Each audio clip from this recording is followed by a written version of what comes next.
Di simulasi yang ketiga survei yang kita lakukan, yang dirilis kemarin itu memang ada simulasi, ya, yang kemudian ada simulasi antara Anies dan Puan. Relatif signifikan mendapatkan sekitar kurang lebih 25%.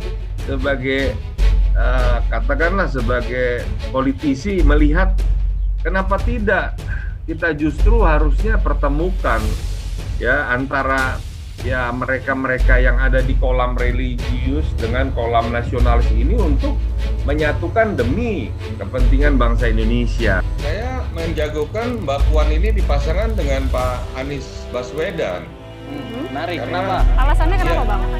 Karena dari dua kutub, dari nasionalis religius, anggaplah begitu ya, dan dari kelompok muda, mereka yang anak-anak pintar, satu UGM, satu UI, dan mereka broad-minded juga, dan mereka juga bisa ada record yang baik yang selama ini ya, dan mereka memahami bagaimana bertata negara, tata pemerintahan, jadi seimbang. Audio Jungle.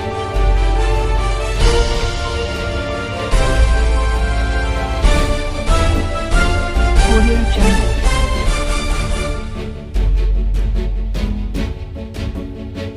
Mengejutkan, Anies Baswedan muncer, Puan Maharani tercecer di bawah Zulhas.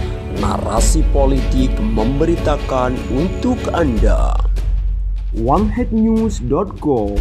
Sosok Gubernur DKI Jakarta, Anies Baswedan, menjadi tokoh yang wecering banyak diharapkan publik untuk maju di pemilihan presiden dalam kurung Pilpres 2024. Anies bahkan mengungguli Gubernur Jawa Tengah, Ganjar Pranowo, dan Mamparekraf Sandiaga Uno. Hal tersebut terlihat pada survei yang dilakukan Indonesia Political Opinion dalam kurung IPO dengan menyuguhkan 15 nama teratas. Dengan simulasi 15 nama, Anies Baswedan di puncak dengan keterpilihan 21,6%. Disusul Ganjar Pranowo 14,8% dan Sandiaga Uno 13,9%.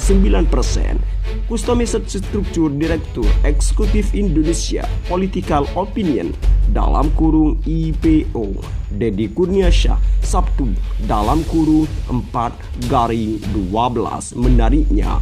Prabowo Subianto tercecer di urutan kelima setelah Ketua Umum Partai Demokrat Agus Harimurti Yudhoyono dalam kurung AHY. AHY dipilih sebanyak 9,1% dan Prabowo 9,1%.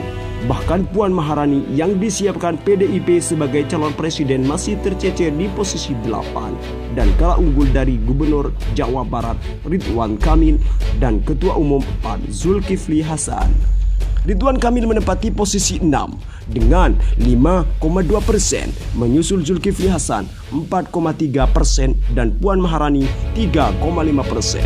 Di luar nama di atas mendapatkan elektabilitas di bawah 2%, mulai dari Gubernur Jawa Timur Hovifah Indar Parawansa, Menteri BUMN Erick Thohir, hingga Mendagri Tito Karnavian. Survei ini melibatkan 1.200 responden pada 29 November sampai 2 Desember 2021 dengan metode multi-stage irregular inspecting ROM Forgive and Take 2,5% dan tingkat kepercayaan 95%. Terima kasih telah mengunjungi channel kami. Kami hanya memberitakan, Andalah yang memutuskan narasi politik.